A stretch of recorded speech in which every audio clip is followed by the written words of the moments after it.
এখানে সকল ভাইয়ের মিডিয়া ভাইরা আছেন, প্রশাসনের ভাইরা আছেন, সকল ভাইদের কাছে একটি জিনিস জানতে চাই, আমরা যখন দুর্দিনে এই রাজপথে লড়াকু সৈনিক হিসাবে আন্দোলন সংগ্রাম করেছি, তখন কই ছিল এই সুবিধাবাদী তুষার বাহিনী, ওই ছিল আমাদের এই দুষ্কৃতিকারীরা।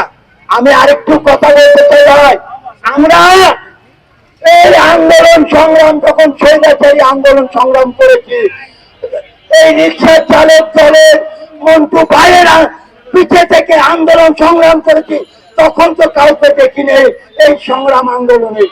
এই মন্টু ভাই রাজপথে লড়াকু হিসেবে ছিলেন, আমাদেরকে সুখে সুখে আন্দোলনে সে আমাদেরকে দুর্দিনে আমাদেরকে করে রেখেছিলেন।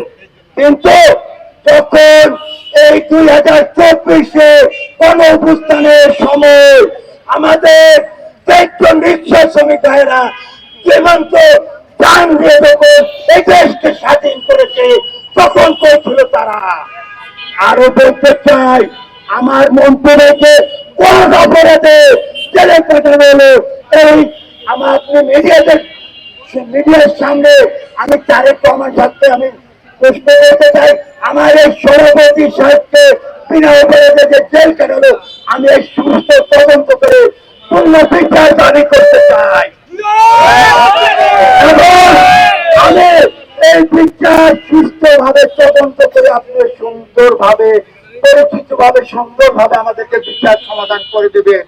আর নয়তো আমরা আবার আগের মতো দুর্বার আন্দোলন করে চলবো আমরা।